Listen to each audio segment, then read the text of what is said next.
All right, welcome. Welcome. I'm so excited to bring this special live on this beautiful Friday afternoon. Today's topic is unique: how the rags to riches story does not always serve your business. If this is the first time that we're meeting, hello there. I'm Judy Weber, former trial lawyer and C-suite executive turned serial entrepreneur. And as a business strategist and scaling expert, I help unapologetically ambitious Christian women make more money and live a life that is worthy of their calling, and do it all with simplicity and joy. Because look, ladies, the key to a seven-figure business is not more. It is less complexity, less stress, and definitely less hustle. Okay, well, today I'm blessed to have strategist and copywriter Kristen Westcott here. And I'm going to tell you a little bit about her as I bring her on screen. Hey there, Kristin. Hello. Kristin helps online coaches, OBMs, and other service providers set priorities, communicate effectively, and scale without the overwhelm. She provides her clients with a clear vision, copy, and a strategy that guides their actions. And I love that Kristin, like me, is passionate about helping women-owned businesses thrive without hustle and that burnout that all too often accompanies that hustle. So once again, welcome, Kristin. So glad you're here. Thank you. I'm excited to be having this conversation today. It is so important. It is so important. Now, today's topic talks about story in a way that paves the way to real, authentic connection. Because there's often talk about the rags to riches story. And how this live came to be is Kristin and I were chatting, and she's like, you know what? The rags to riches story is not being told the right way. So today is all about that. How do we incorporate this missing element to make your rags to riches story really hit the heart of your client? So let's start here. For listeners and those watching that aren't really sure what it is, tell us what is the rags to riches story? Yeah. Let's start there, because there might be some confusion about that. So if you have been in the online space at all in the last little bit and you hit up a website homepage, the about page, a sales page, you'll often find a little blurb about the entrepreneur or the business owner who's going to be working with you in that capacity. And typically it's a story of, I was poor and I did this thing and now I have a seven-figure business, or I was this way and I did this and now I'm this way. And it's very like formulaic, right? Like the before and the after with not much in the middle of, except that, hey, you can do it too. And so essentially it's kind of showing you it's almost like a Cinderella story, right? Like you have the Cinderella, she's in her rags, she's scrubbing the floors, and bibbity bobbity boop, along comes the fairy godmother, and now she's in this beautiful ball gown, right? Like the transformation does not happen via fairy godmother. There's other things to be happening in the middle, but we're framing our story as if it's just as simple as that. And it's really detrimental to people in a lot of different ways. So, and you're so right. And this is how the conversation came to this point, because you're like, you know what? When you and I were sharing our stories, you're like, wow, people need to know that about what happened more when you were at that down spot, and what exactly did you do to go from here to here. So let's start with the basics of what can we do instead of, in a formulaic fashion, say, here's where I started and here's where I am now. Yeah. And so I think it's really important, especially, in this new decade that we're in and all the things we've been experiencing the last couple of years, for people to really be real and have those conversations with their audience, with their friends, with their team members that are real and raw, and talk about the things that they've gone through. And so when you're trying to frame these things in your copy on your website, when you're having conversations with your audience, it's important for them to know the full story, the things that happened in between there, right? Looking at what were the challenges that you faced along the way? What were the experiences that you had, the people you came in contact with, maybe the mentors that you worked with in order to help you overcome these things? Because a lot of coaches have trained under a particular mentor. And that all becomes a part of who you are and your framework and the knowledge. And it's really important for people to understand the journey that you've taken, because that adds value to your story. And we're cutting that out. And when it actually adds really important context to how we became the person we are today, right? That's so good. Well, as you were talking, that kind of raised an issue for me. How much is too much? Like, and how personal. Like for me, I'm an open book. What does anybody want to know? I will say it. But for others, maybe they're a little bit more guarded. Maybe there was a lot of trauma, for example, in their life. Like me, you know, I was beat up on my wedding night, and I will talk openly about that. I don't hold back. But there are some that are like, "Ooh, I don't know if I can share that." Like, how much do we need to share before it becomes unnecessary or too much? Yeah. So there's kind of two parts to this question. First thing I would say is I've heard this phrase before. Can't remember who said it. Sabrina Greer was a book coach that I worked with for a little bit. And she always say, don't share from an open wound, you share from the scar. So if you are going through it and you are currently in the midst of it, that is not a good time to share. You're going to be coming at it from a very deep place. You're going to be coming at it with a lot of hurt, a lot of emotion, unprocessed emotions. And that can actually be detrimental to your brand, to your audience, having faith and confidence in your skills and your abilities, even if it's not related to what you're doing. So I would say if you're going through something, wait until you've processed it, wait till you've worked through it, wait until you've come to terms with whatever it is that you've gone through. And then you can share what you're comfortable with your audience from that scar. And I say share what you're comfortable with because, like you said, Judy, each one of us has a different threshold for how much we want to open up and be vulnerable. And that does not mean you need to go and you need to share your personal trauma or your stories, that you're not comfortable putting out there in the open. So I would say share at the level that is most comfortable for you and what your audience also expects from you from your past experience with them, right? You're not going to all of a sudden be completely surface level and then be like diving into the deep traumatic experience that you had when you were attending college and, maybe somebody slipped something into your drink and whatever. Like you're not just going to go from 0 to 60 and dive right into that kind of stuff. But you can start to talk about the fact that you have had some negative experiences, that you understand what it's like to feel completely out of control of your body because you had this experience during this time you were attending college. And you don't have to dive into the details. You can just kind of talk about the fact that you have gone through some traumatic experiences. You've had to do the work to get over those. You've brought in other support systems, whatever those may be, so that people understand that the work that you're doing is informed by all of the support you received, by all of the things that you've learned along the way. So good. So good. And I feel like that may be a fine line as far as I'm thinking. I'm very practical, I'm very practical. So I'm anticipating what the audience might be thinking. And so we talked about, we don't want to be formulaic to the extent of here's where I started, here's where I am now. Aren't I amazing? Come work with me. But can you give us some tips or how-tos as far as how to frame out this journey, the hero's journey or the rags to riches story, in a way? Like for one thought was how long is too long, how short is too short? And I know there's no one way, but just some guidance in that way. Yeah. I think it depends on where this copy is going, where you're telling this story, right? If you have the capacity, like we are, to have a conversation, you can obviously go a little bit more in depth. You can go into a bit more details because you're actually having that conversation with somebody, right? It feels more like you're sitting there with a friend and they can prompt you with questions and you can dive a bit deeper. When you're writing a piece of copy for your website or for your sales page, you're not going to dive into all the little nitty gritty details, but you can start to say things like, here's where I was, here's what I went, maybe what you went to school for. And then I had this experience. And this particular experience really shaped my complete outlook on life. So that when I graduated, I was no longer interested in doing this thing over here. I was now really called to fulfill this piece, to work with people in this way because of this experience that I've had. So you don't have to dive right into the whole details of that experience, but you're letting people know that you started here, you had this life-altering experience. And then you can even say, and now 4 years later, I'm doing this work. So they understand that there was a period of time in there that you actually had to do some work. It wasn't an overnight, like boop, like the fairy godmother came and all of a sudden you were Yeah. fixed, right? Like, especially if you've gone through something traumatic, it's important for people to understand that there is a process, that there is some ongoing work.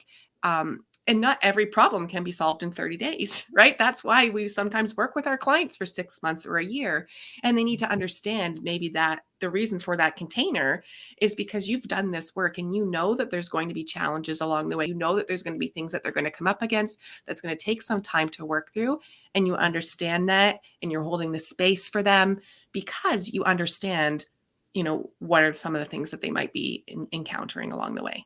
Yeah, I love that because we know that people are going to buy from someone that they like trust. I don't like to say the no like trust because that's just so formulaic, but it really does come down to trust. Like what do I think about this person, and why does her experience or education, how does that bear on my problem, and does she really know where I'm at right now? And so I want to raise another issue that's related to this, and that is, I know a lot of women, we're so darn hard on ourselves. We're our own worst critics. A lot of women say, you know what? I'm not specially educated or certified in an area, but yet they're gifted. God has gifted them with a special something. So how do we add some substance and value to our story when we don't have that cred that we feel we need? Yeah. Well, I would say if you have credentials in anything, right? Like you've completed any kind of post-secondary education. It doesn't have to be you went to a particular college and you achieved a certain diploma or degree. It could be anything that you've done, that you've taken, special interest courses in the community, things like that. They all enrich who you've become. And even if they don't directly seem to relate to what you're doing. So for example, I've gone to school for several different things. Not only am I a serial entrepreneur, but I was a serial diploma chaser, I guess. That happens a lot with us, Right? Multi-passionate, we're so sport driven. That just happens. Yeah. Yeah. One of the things I did is I have a certificate to be a legal assistant in a law firm. Get That has out. nothing to do with the health coaching, which is the space I started when I started in the online industry. I moved from health coaching into business and then into copywriting. Zero relation. But what people understand is through that training, I learned particular skills about project management. I learned how to deal with difficult people. I learned, right? You learn all of these things. And so even if they don't directly relate to what you're doing now, they're what the industry would call transferable skills, if you want to go back to corporate speak, right? Like there are all kinds of things that you've learned that can be transferred over into what you're doing. So I would never shy away from hiding the credentials or the certifications that you do have, because they just show that you have done work in some capacity. Now, if you don't have any, there is zero shame in trying to get into any kind of a business opportunity without any kind of certification behind you. Okay. So I want to take the shame right out of it, because I feel like sometimes in the online space, there's this idea of where authority needs to come from. But your experiences themselves speak volumes about who you are, the person you've become, the values that you hold, the people you want to work with, right? We talked about the things that you might have overcome to be in the position that you're in today. And those become your qualifications, right? They don't have to come with that fancy thousands and thousands of dollars piece of paper. Those are just as rich. All the people want to know is if you can help them with their problem. And so even if you don't have a piece of paper checked and signed by somebody that says you can, if you have that deep knowledge from working with people, from working through things yourself, that is going to be what people are going to be looking at instead of the letters behind your name. Yeah, that's so good. And the proof is in the pudding in the way of client results, client testimonials that, we're talking about giving the ladies permission. We talked about that before we went on, and you just said, hey, no shame. So we're empowering you and emboldening you, those of you watching or those that are going to be listening to this when it becomes an episode of my Joyful Scaling podcast, that you need to boldly speak the truth of your experience. And I want to highlight something you said there, Kristin. You were talking about how your skills that you got through the legal training, the legal assistant training, some people might fluff over that and say, that didn't have anything to do with it. But like what you did is you dug and you identified skills that absolutely matter in what you're doing now. So I want to encourage the ladies, and this happens with my clients as well. I say, what's special about you? Nothing. Mhm. They're like, what? I'm just little old me. And I'm like, okay, thank you. Now you're humble. Now put your CEO hat on. Okay. And you've got to unapologetically put yourself out there. Why should someone choose you over somebody else? So I'd love us to talk just for a little bit more about that, about how you maybe work with your clients in saying, tell me about your background, so that then you can find those gold nuggets of experience, whether it's formal or informal. Yeah. So, I mean, anytime I work with a client, I mean, I send them a pretty extensive pre-work questionnaire, but then we get on a call and I tell them to block off 90 minutes for this call because this is where I'm digging and I'm pulling for those stories. And so I'll ask them, okay, so what, depending on their age, right? If they're a younger Gen Z, like what have you done since high school? Or if they're further along, I'll just ask them, well, what have they been doing in the last few years? And Right. I'm pulling and I'm pulling. I'm like, okay, and what did you love about that? And who did you work with? And what kinds of encounters did you have? And what do people comment on? Like, did anybody come to you for anything in that role? And that's a big thing we don't often think about is, what did people come to us for? So even if you're working in any kind of office environment, even if you all have the same role, there's certain people that you go to that person because they're super organized. You go to this person, they're the party planner, the event kind of person that's always doing the potlucks and everything else, right? And there's certain strengths that people have, even if you're all holding the same role. And so that's usually what I ask people for is like, what do people come to you for? What are you known for in your circle of friends? And oftentimes those are the skills that we have that we don't even recognize because they're just so deeply ingrained into who we are. They're just these natural gifts that we've been given that we don't even recognize that not everybody has that gift. And so that's what I want you to kind of start to tap into. And I work with a lot of women, and so many of them are just like, well, I'm just a mom doing this on the side. This is my side hustle, and I've got kids. I'm like, I've got kids too. And you know how hard it is to be a mom? There are so many skills you develop juggling different children's schedules, and if they have different dietary needs, and getting this one here and this one here, and then all the wonderful activities the teachers send home that need to be done, or special days that you've now got to go out and find a different colored shirt for this particular day. And I mean, that in itself takes a skill to do that and not lose your sanity. And so dig into some of those things that you have, because not everybody is going to handle that with the same grace that you might be going through it with. Wow, so true. And there's one word that popped out of all those beautiful words you just said, and that is just. We women say, oh, I'm just this, or I've only done that. But we really have to, again, maybe if it's helpful, because, I think all of us maybe can see someone else's brilliance more than we can see our own. So, ladies, if you have a difficulty and you're thinking about, what have I done? What is my rags to riches story, or what is my experience? And you're like, I just don't see it, not even seeing it. Then you need to, get yourself out of your own head and look at yourself and kind of really just take yourself out of your own brain. And objectively, I would suggest like just write down things, just write. And I just want to do an example. Until very recently, I never talked about the fact that my first job out of college was at Macy's. And as I thought about it, I worked there. It was commission sales in the Better Women's clothing department.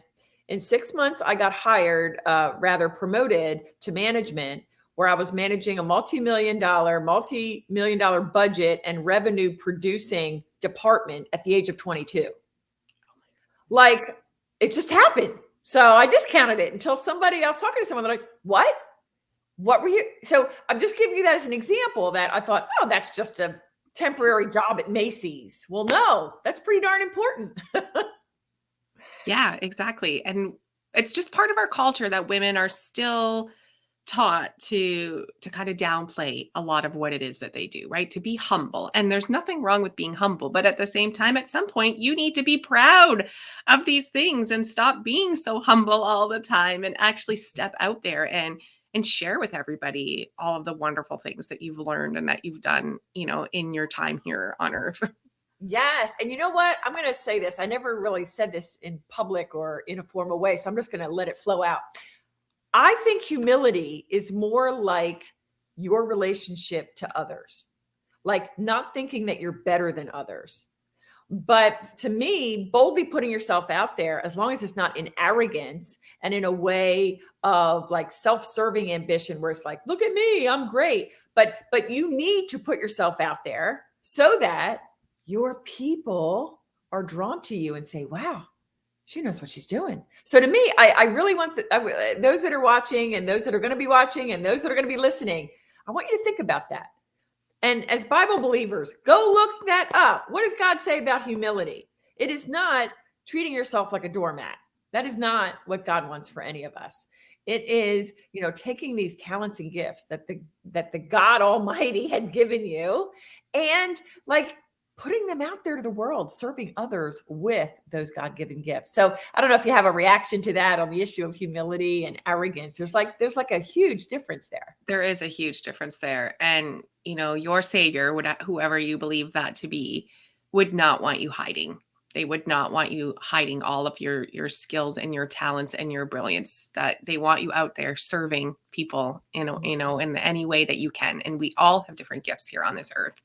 So don't downplay yours. Go out and shine and showcase them and help the people that you can help.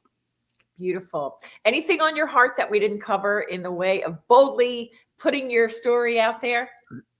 I think it's just that one little bit that we talked about before we went live. And that was just, we often feel that we need permission and we don't.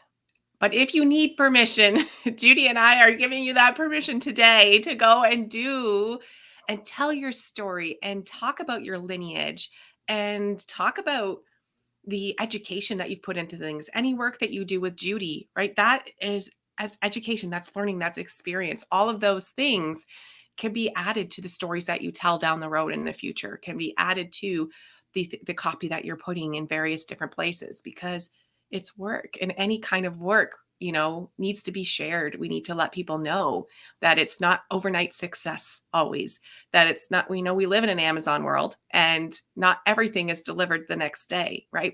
There are challenges, there are experiences, and we need to kind of balance that scale and really showcase to people that this is possible. It is, and it's a wonderful opportunity. And you know what? Part of the journey might not have been so great, but I wouldn't trade any of it, because without those experiences, I wouldn't be who I am today. And I wouldn't be able to support people in the way that I can support them today. That is so true. And I really want to piggyback on that, on this word empathy. It just popped into my brain.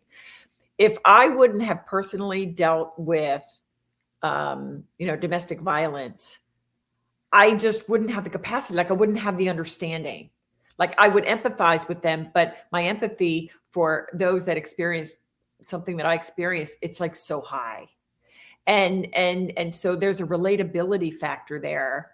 And I'm always amazed, Kristin, that there's a high percentage of women that I talk with, whether it's clients or people like you, collaborative type partners, they've experienced that to some degree. So again, yes, piggybacking on this idea of permission. If you think you need it, I'm dubbing you the queen of whatever you need to speak your story.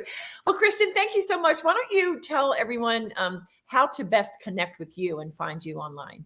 Absolutely. So you can find me here on LinkedIn. I'm at Kristen Westcott on LinkedIn. And you can find me over on Instagram. So those are my top two social platforms. And same thing, I'm there at Kristen Westcott. And I would love to hear from you. I would love to hear your takeaways from the conversation we had today. And any questions you might still have about the Rags to Riches story and how you can kind of maybe shift yours to be a little bit more, have a little more depth to it. Awesome. And yes, leave your comments below, ladies. We will come back and comment. All right, Kristin, thank you again for your time. This has been a wonderful conversation, as I knew it would be. Absolutely. Thank you so much, Judy. All right. Thank you for watching. Enjoy the rest of your day and have a great weekend. Bye.